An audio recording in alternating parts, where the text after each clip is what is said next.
Hey there, Cozy Crafters. Welcome back to Ignite Your Inner Artist, your home for all things swishy, stitchy, soothing, and sanity saving. Today, I've got a big update on the baby blanket project you helped me kick off. I hope you're ready for some yarny drama, a little mountain magic, and maybe a laugh at my expense. Grab your tea, your needles, or just your curiosity, and let's dive in. So, when I say the votes are in, I mean both of them. Yep, we had a cozy little turnout, 2 votes, both for the same pattern. Honestly, I kind of love that.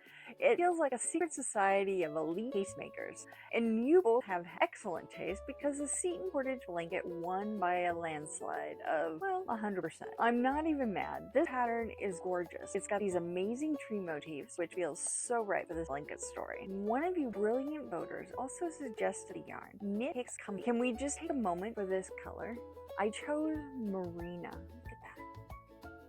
It's the perfect blue-green. Reminds me of the Pacific Northwest, which of course is where I live, and is basically the family's place. They spend their vacations in a cabin in the Cascade Mountains, so I wanted this blanket to feel like a hug from the forest and the lake at the same time. Every time I knit a row, I'm picturing fir trees, mountain air, and that perfect peaceful water. And bonus, it's machine washable, because if there's one thing I know about baby blankets, it's that they are not just decorative. They're going to see some action. Sit up, wait for it, no hand wash cycle. Let's see how far I've come. I'm about a quarter done, and every inch has been an adventure. Check out these tree motifs.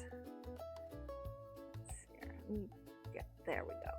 Check out these tree motifs. I'm just about at the tip of this row here of the trees. You can see them, and if I turn it around here, try not to lose my needle when I do this. You can see that brioche roll that goes right down the trunk, and it just makes it all nice and swishy. The texture is amazing. I can actually feel the trees. The yarn's soft. I keep petting it.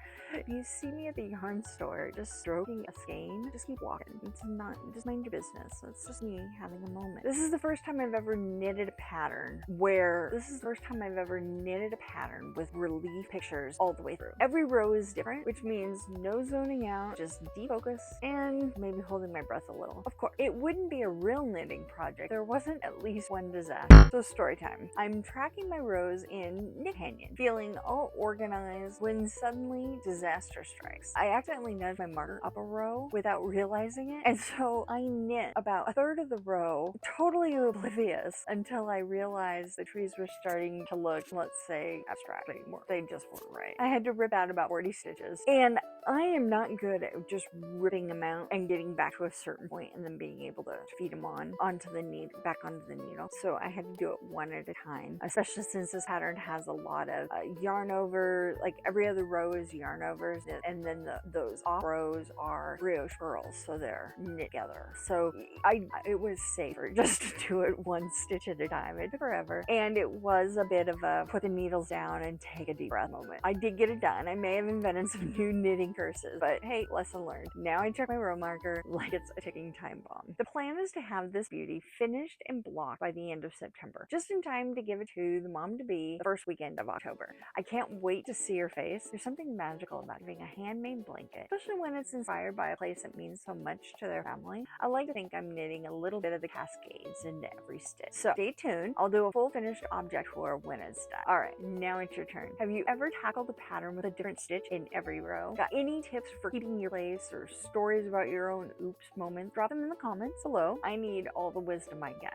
And of course, what should I knit next? I'm always looking for my next yarn adventure, so give me your wildest, weirdest, or most whimsical pattern ideas, or just something that'll make you laugh. Don't forget to hit subscribe if you want to see that final reveal and more cozy updates. Thanks for being the best little creative unity out there. Until next time, keep those needles clicking and your creativity sparking.